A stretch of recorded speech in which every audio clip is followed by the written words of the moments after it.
इस अनोखी कहानी की शुरुआत होती है 1930 से, जहां पर सारे राजा एक दूसरे के ऊपर हमला करके उनके साम्राज्य को अपने कब्जे में लेना चाहते थे। उसी तरीके से हमें डेरियस दिखाया जाता है, जो फारस का एक बहुत ही बड़ा राजा था। राजा डेरियस तो अपनी पूरी सेना के साथ नाव में सवार होकर यूनान पर कब्जा करने के लिए आ चुके होते हैं, क्योंकि अगर डेरियस सारे यूनानी योद्धा को खत्म करके यूनान को अपने कब्जे में लेंगे तब उनका पूरा साम्राज्य दुगना हो जाएगा। उनकी सैनिकी शक्तियां भी काफी बढ़ जाएंगी और वो इसी तरीके से और भी राज्यों को हरा देंगे। इसी मकसद से राजा डेरियस यूनान पर पहुंचने के बाद अपने सैनिकों को हमला करने का आदेश देते हैं, लेकिन उन्हें क्या पता था कि यूनानी सोल्जर्स इस तरीके से हार नहीं मानने वाले। भले ही उनकी संख्या राजा डेरियस से बहुत ज्यादा कम थी, लेकिन यूनान का हर एक सिपाही राजा के 100 सिपाहियों के बराबर था। उन सभी यूनानी सोल्जर्स का लीडर थीमो नाम का एक आदमी होता है, जिन्होंने सारे सोल्जर्स को फाइटिंग की अलग अलग टेक्निक सिखाई थी और इस काबिल बनाया था कि वो अपने से भी कई सारे लोगों को हरा सकें। अब देखते ही देखते यूनान यानी कि थीमो की सेना राजा डेरियस की सेना से लड़ाई करने लग जाती है। दोनों सेनाओं के बीच तलवार की मदद से माराकाटी चालू हो गई थी। राजा डेरियस की सेना हजारों और लाखों में थी,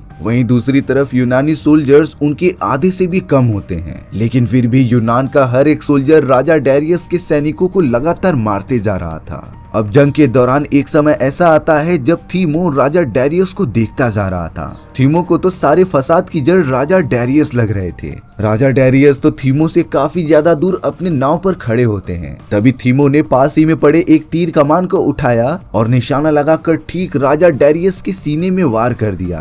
राजा डेरियस तो तुरंत ही अधमरे हो जाते हैं। तभी राजा का बेटा जर्क्सिस उन्हें आकर संभालता है। जर्क्सिस ने जब ये देखा कि यूनान के लीडर थीमो ने मेरे फादर की ये हालत की है, तब वो बहुत ही ज्यादा गुस्सा हो गया था। जर्क्सिस के आंखों में थीमो के प्रति बदले की भावना झलक रही थी और अब जर्क्सिस ने डिसाइड किया कि वो सबसे पहले थीमो को खत्म करेगा और फिर यूनान के सारे सोल्जर्स को मौत के घाट उतारेगा। जर्क्सिस अपने घायल पिता का ट्रीटमेंट कराने के लिए वापस अपने राज्य में लौट आता है। वहाँ थीमो ने जब राजा डेरियस को मारा तब उसे बहुत सारी प्रेरणाएं मिल रही होती हैं, लेकिन थीमो को कहीं न कहीं लग रहा था कि उसने राजा पर हमला करके गलती कर दी। अब राजा डेरियस अपने साम्राज्य में वापस लौट चुके थे। तभी फारसी सैनिकों की सेनापति आर्टिमिशिया राजा से मिलने आती हैं। राजा डेरियस आर्टिमिशिया पर आंख बंद करके भरोसा करते थे, क्योंकि आर्टिमिशिया काबिल थी अपने सैनिकों को अच्छी ट्रेनिंग देने के लिए और उन्हें हमले के लिए तैयार करने के लिए। अब राजा डेरियस जो अपनी आखिरी सांसें ले रहे होते हैं, वो तो अपने बेटे जर्क्सिस को बुला रहे थे कि जिस तरीके की गलती मैंने की है तुम उसे मत दोहराना। यूनान और उसके सोल्जर जिस भी हालत में मौजूद हैं उन्हें उसी तरीके से छोड़ दो। वो सोल्जर्स इतने ज्यादा काबिल थे कि उन्हें सिर्फ देवता ही हरा सकते हैं। और अब अंत में आर्टिफिशिया ने राजा के बॉडी में लगा हुआ तीर निकाल दिया होता है, जिससे कि राजा डेरियस की मौत तुरंत ही हो जाती है।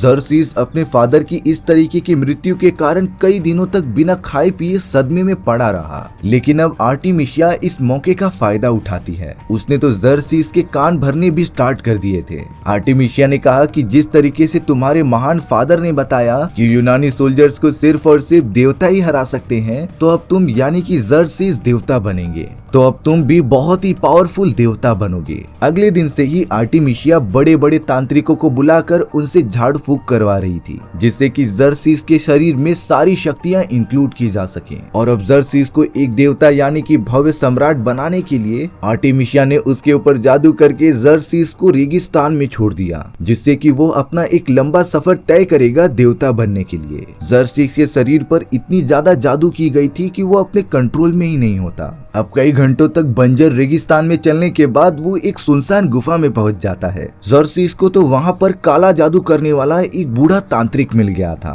जर्क्सिस को नहीं समझता कि वो क्या कर रहा है और अब तो वो अगले ही मोमेंट में काले जादू से भरे पानी के अंदर चला गया था। उस काले जादू वाले तांत्रिक ने भी जर्क्सिस के ऊपर खूब जादू किया और अब थोड़ी देर बाद पानी के अंदर से जो भी निकलता है वो जर्क्सिस तो बिल्कुल भी नहीं था। जर्क्सिस ने अपने आप को काले शैतान के हवाले कर दिया होता है, जिससे कि शैतान ने जर्क्सिस को बहुत सारी काली शक्तियां दी। जर्क्सिस के शरीर में तो अब उसका एक भी इंसानी अंग मौजूद नहीं होता, यानी कि अब जर्क्सिस के पास देवताओं से भी बहुत ही ज्यादा पावर्स थी। वो तो पूरी तरीके से भव्य सम्राट बन चुका था। लेकिन यहाँ जर्क्सिस ने अपने बदले की भावना मिटाई नहीं थी। वो तो अब किसी भी हालत में यूनानी सोल्जर सोल्जर्स को मारकर वहां कब्जा करना चाहता था। साथ ही साथ थीमो का कत्ल करके वो अपने मरे हुए फादर का बदला लेगा। जर्सिस तो बिना टाइम गवाए अपने 10 लाख सैनिकों को लेकर निकल पड़ता है यूनान पर हमला करने के लिए। जर्सिस की सेना जब यूनान पहुंची तब उस जगह पर एक सैनिक की टुकड़ी होती है। उस टुकड़ी का लीडर यूनाइडस नाम का एक सिपाही था। अब अपने दुश्मनों को सामने से आता हुआ देखकर यूनाइडस और उसकी पूरी सेना उनके ऊपर हमला करने चली गई थी,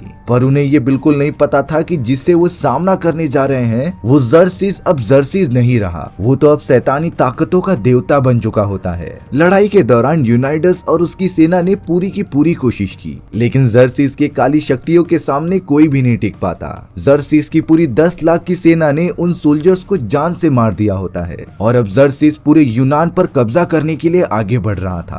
अब यहाँ दूसरी तरफ आर्टेमिशिया अपने फारसी सैनिकों की टोली लेकर लगातार समुद्र के रास्ते से बढ़ते जा रही थी। आर्टेमिशिया और उसके नए सेनापति ने प्लान बनाया होता है कि वो यूनान के ऊपर पानी के रास्ते से हमला करेंगे, लेकिन ये बात जल्द से जल्द थीमो और उसके बाकी सैनिकों को भी पता चल गई थी। इसीलिए वो अपने सैनिकों के साथ बड़े बड़े जहाजों का यूज करके पानी के रास्ते में आगे बढ़ने लगता है आर्टेमिशिया के जहाजों पर हमला करने के लिए। आर्टेमिशिया के पास तो बहुत ही बड़े और एडवांस शिप मौजूद थे, साथ ही साथ उनकी संख्या भी बहुत ज्यादा थी। वहीं थीमो और उसके सैनिकों के पास छोटी छोटी नाव मौजूद थी, लेकिन यहाँ पर थीमो अपने सैनिकों को एक प्लान बताता है। थीमो को तो पहले से ही पता था कि आर्टेमिशिया के सारे शिप सामने से बहुत ही ज्यादा मजबूत हैं, लेकिन वो जहाज बीच में से उतने ही ज्यादा कमजोर थे। इसीलिए अपने सैनिकों के साथ ये प्लान बनाकर थीमो निकल पड़ा था उनके ऊपर हमला करने के लिए। आर्टेमिशिया की भी बड़ी बड़ी शिप लगातार आगे बढ़ती जा रही थी, लेकिन यहाँ पर वो सब थीमो के बनाए गए चक्रव्यूह में फंस चुके थे।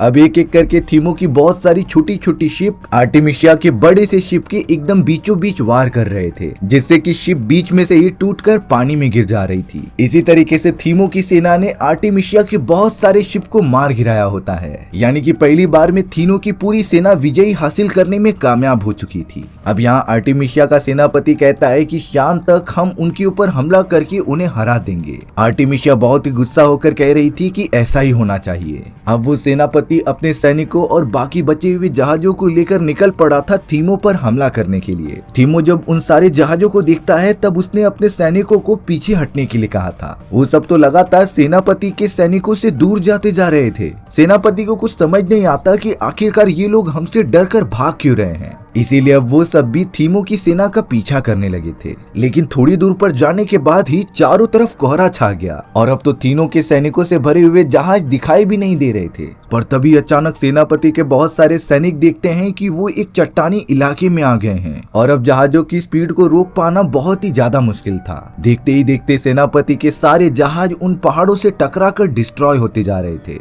थीमो ने तो अपने प्लान के मुताबिक एक जहाज को चट्टानों के बीच में रख दिया था, जिससे आर्टेमिशिया और सेनापति के सारे जहाज आकर वहां पर टकरा जाते हैं और अब थीमो के इशारे पर उसकी पूरी सेना टूट पड़ती है दुश्मन के ऊपर हमला करने के लिए। इतना अच्छा प्लान बनाने के कारण थीमो के सारे सैनिक अपने दुश्मनों को पछाड़ने में कामयाब हो जाते हैं। वो लोग तो इस बार भी जीत गए थे। आर्टेमिशिया तो बहुत ही ज्यादा टेंशन में आ जाती है कि आखिर वो यूनानी लोगों पर हमला कैसे करे, क्योंकि जब भी वो हमला करती थी थीमो अपने बहुत ही अच्छे प्लान के कारण उन्हें पछाड़ देता था। इसीलिए अब आर्टेमिशिया थीमो के पास बात करने के लिए अपना एक दूत भेजती है। आर्टेमिशिया के बुलाने पर थीमो उससे एक बार बात करने के लिए चला गया था। दरअसल ये रीति रिवाज होती थी, अगर दो देशों के राजा या फिर सम्राट एक दूसरे के दुश्मन हैं, तब वो अकेले में मिलकर एक दूसरे से सुलह कर सकते थे, पर एक कंडीशन होती है कि उस समय दोनों ही सम्राट एक दूसरे के ऊपर चुपके से हमला नहीं करा सकते थे। आर्टेमिशिया थीमो को बता रही थी कि मुझे किसी भी तरीके से यूनान पर कब्जा करना है, लेकिन तुम्हारी युद्ध की कला और प्लानिंग देखकर मैं पूरी तरीके से इम्प्रेस हो गई, और अगर तुम मेरा साथ देकर सेनापति बन जाओगे तब तुम जो चाहोगे वो मैं दूंगी। थीमो तो पहले से ही सोच कर गया था कि चाहे आर्टेमिशिया उसे कितना भी दौलत दे, वो अपने यूनानी सैनिकों को कभी धोखा ही नहीं देगा। आर्टेमिशिया तो थीमो को फिजिकली ब्लैकमेल करने की कोशिश करती है। वो तो उसके साथ इंटीमेट होने लगी थी, जिससे कि वो थीमो से अपना काम निकलवा सके। बीच में थीमो भी थोड़ा सा बहक गया था, लेकिन थीमो ने कहा कि मैं तुम्हारा साथ बिल्कुल भी नहीं दूंगा। आर्टेमिशिया इस बात से बहुत ही ज्यादा गुस्सा होकर अपने सैनिकों को बुलाकर थीमो को बाहर निकलवा देती है। थीमो तो वापस अपने यूनानी सोल्जर्स के पास आ चुका था। थीमो के बाकी सोल्जर साथी पूछ रहे थे कि क्या हम आर्टेमिसिया को हरा भी सकते हैं कि नहीं, लेकिन थीमो ने कहा कि इस बार हमें बहुत ही मुश्किलों का सामना करना पड़ेगा, क्योंकि इस बार आर्टेमिसिया अपने सैनिकों के साथ प्लान बनाकर बड़े चौकन्ने तरीके से हमला करेगी। होता भी कुछ ऐसा ही है। आर्टेमिसिया एक बहुत ही फुल प्रूफ प्लान बनाकर अपने सैनिकों के साथ उन यूनानी योद्धाओं पर हमला करने आ गई थी। आर्टेमिसिया ने अपने सैनिकों से कहकर थीमो के पूरे जहाजों के चारों तरफ टार डाल दिया होता है। टार काले कलर का वो पदार्थ होता है जिस पर थोड़ी सी चिंगारी लगने पर ही वो पूरा ब्लास्ट हो जाता था। अब इसी तरीके से आर्टेमिसिया पानी के अंदर पूरा टार डालकर वहां जलाने लग जाती है। साथ ही साथ आर्टेमिसिया ने अपने कुछ सुसाइड बॉम्बर्स बना लिए थे। दरअसल ये वो सैनिक थे जो अपनी जान की फिक्र किए बिना पीठ पर बहुत सारा टार बांध के थीमो के जहाज की तरफ बढ़ रहे थे। आर्टेमिसिया तो जलते हुए तीर कमान की मदद से उन सैनिकों के पीठ पर लगे हुए टार के गुच्छे पर वार कर रही थी, जिससे कि आग लगते ही वो पूरा का पूरा ब्लास्ट हो जाते हैं। थीमो और उसके साथी बहुत ही ज्यादा प्रॉब्लम में लग रहे थे।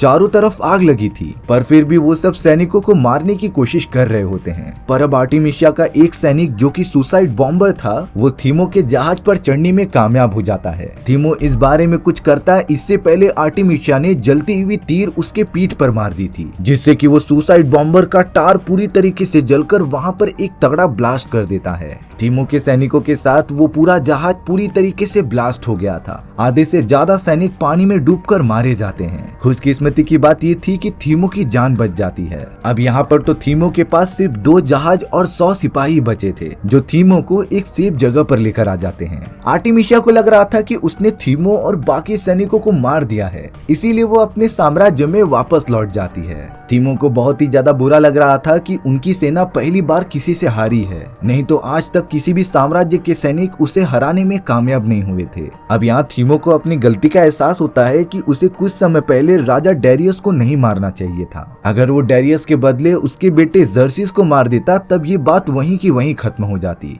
पर अब थीमो को किसी भी तरीके से इन सारी चीजों का सामना करना ही पड़ेगा। वहीं दूसरी तरफ जर्सिस जो अपनी लाखों की सेना लेकर यूनान के अंदर घुस चुका था, वो अपनी काली शैतानी शक्तियों की मदद से दुश्मन के सैनिकों को मार गिराता है। जर्सिस ने आधे यूनानियों पर पूरा कब्जा कर लिया था और अब वो बढ़ रहा होता है और भी ज्यादा तबाही मचाने के लिए। यहाँ पर अब एक सिपाही यूनान से बचते हुए डायरेक्टली थीमो के पास आ चुका था, जो थीमो को बताता है कि जर्सिस ने अपनी खतरनाक सेना की मदद से यूनाइडस और उसके 300 बहादुर साथियों को मार गिराया है, और अगर हमने जर्सिस और उसकी सेना को नहीं रोका तब वो पूरे यूनान पर कब्जा कर लेगा। थीमो को जब ये बात पता चली तब उसे बहुत ज्यादा दुख होता है, क्योंकि यूनाइडस की टुकड़ी के सारे सैनिक बहुत ही ज्यादा बहादुर और निडर थे। अब थीमो अपने आदमियों से कहता है कि तुम सारे यूनान में ये खबर फैला दो कि यूनाइडस और उसके सारे साथी यूनान को बचाने के चक्कर में बहादुरी तरीके से मारे गए, और उन सभी सैनिकों की साहस से भरी हुई इस बलिदान को इतिहास के स्वर्ण अक्षरों में लिखा जाएगा। थीमो एक तरीके से ये बात बताकर सारे यूनानियों को इकट्ठा करना चाहता था, जिससे कि वो अच्छाई के रास्ते पर चलकर एक बहुत ही बड़ी सेना बनाए जो उन्हें जर्सिस के आतंक से मुक्त कर सके।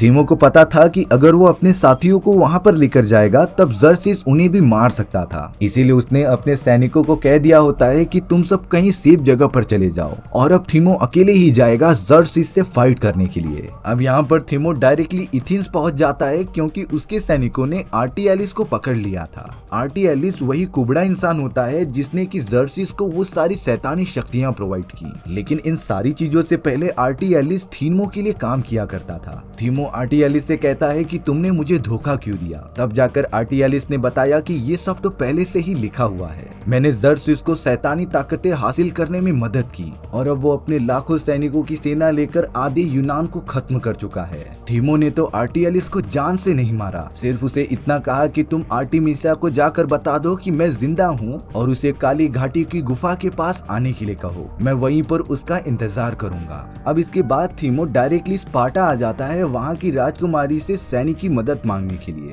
दरअसल थीमो जर्सिस के अटैक से पहले भी स्पार्टा की राजकुमारी से मदद मांगने आया था। उस समय तो यूनाइडस और उसकी पूरी सेना भी जिंदा थी, लेकिन स्पार्टा की राजकुमारी आपसी मतभेद किसी से भी नहीं चाहती थी। स्पार्टा की राजकुमारी ने तब भी मदद मदद नहीं की। और अब जब थीमो ने बताया कि जर्सिस अपनी पूरी सेना लेकर आधे यूनान पर कब्जा कर चुका है, तभी भी राजकुमारी थीमो की मदद करने के लिए रेडी नहीं होती, क्योंकि वो तो पहले ही यूनान को बचाने के लिए अपने आधे से ज्यादा सैनिकों की बलिदान दे चुकी है। और अगर उसने फिर से यूनान को बचाने की कोशिश की तब उसका पूरा साम्राज्य के सैनिक ही खत्म हो जाएंगे। थीमो राजकुमारी के इस जवाब से थोड़ा सा नाराज हो जाता है, पर जाते समय वो राजकुमारी के सामने यूनाइडस की वो तलवार रखकर चले जाता है जो जंग में शहीद हो चुका था। अब आर्टियलिस डायरेक्टली पहुंच गया था जर्सिस और आर्टिमिशिया के पास। आर्टियलिस तो डायरेक्टली बता देता है कि थीमो अभी भी जिंदा है। ये बात सुनकर आर्टिमिशिया एकदम से शॉक हो गई थी, क्योंकि उसने अपने हाथों से थीमो और उसके पूरे सैनिकों को जलाया था।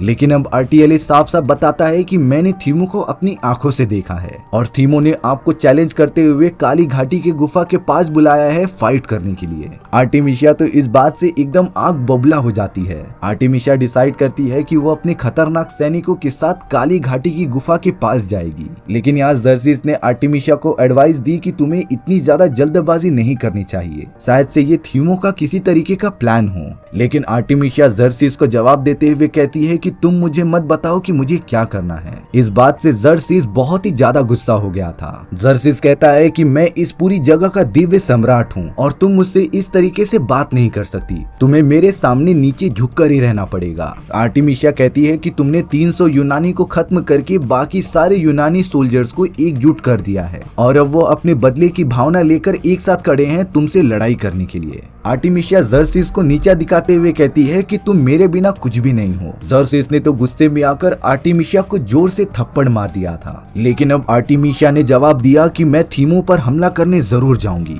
और ये मत भूलना कि तुम्हें दिव्य सम्राट किसी और ने नहीं बल्कि मैंने ही बनाया है। ये कहकर आर्टिमिशिया थीमो पर हमला करने के लिए चली जाती है। अब यहाँ थीमो अपने बाकी साथियों के पास आ जाता है, क्योंकि आर्टिमिशिया से लड़ने के लिए उसे यही लोग चाहिए थे। लेकिन थीमो के साथी कह रहे थे कि तुम ही इन सारी चीजों की जिम्मेदार हो, अगर तुमने राजा को नहीं मारा होता तब जर्सिस यूनानियों पर हमला भी नहीं करता।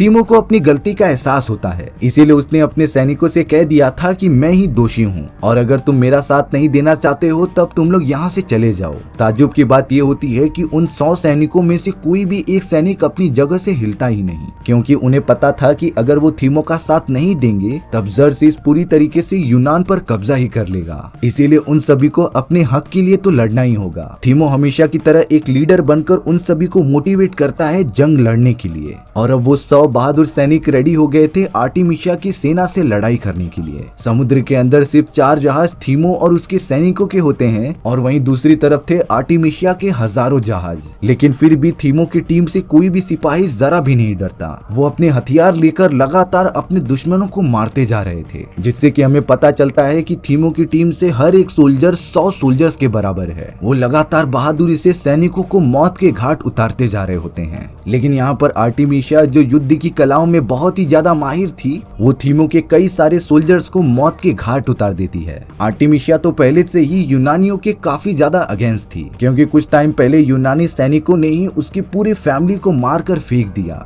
और फिर कई टाइम तक आर्टिमिशिया का शोषण भी किया। लेकिन उसे फारसी के एक सोल्जर ने बचाया और उसे ट्रेनिंग दी बहुत ही अलग अलग टेक्निक्स की। तभी से ही आर्टिमिशिया ने शपथ ले ली थी कि वो सारे यूनान के सैनिकों को खत्म कर देगी। लेकिन अब थीमो किसी भी तरीके से आर्टिमिशिया के पास पहुंच जाता है उससे लड़ाई करने के लिए। दोनों के बीच एक घमासान तलवारबाजी का मैच चालू हो जाता है। दोनों ही एक दूसरे को काफी अच्छी टक्कर दे रहे होते हैं। लेकिन अब अंत में थीमो ने बहुत ही ज्यादा गुस्सा होकर अपनी तलवार आर्टिमिशिया के पेट में घुसाकर उसे जान से मार दिया था। अब यहाँ आर्टिमिशिया की सेना तो एकदम से बिखर चुकी थी, लेकिन अब जर्सिस की सेना लगातार उनकी तरफ बढ़ते रहती है। थीमो को लग रहा था कि वो सब अब बचने नहीं वाले, पर तभी उस जगह पर स्पार्टा की राजकुमारी अपने साम्राज्य की पूरी सेना लेकर आ जाती है। साथ ही साथ यूनान में रहने वाले सारे सदस्य इकट्ठे हो चुके थे, वो भी इस जंग में थीमो का साथ देने के लिए आ जाते हैं। स्पार्टा की राजकुमारी तो अपने सैनिकों को आदेश देती है कि वो जर्सिस की सेना पर हमला करना स्टार्ट कर दें और अब वो लगातार उनसे फाइट करते हुए आगे बढ़ते ही जा रहे थे।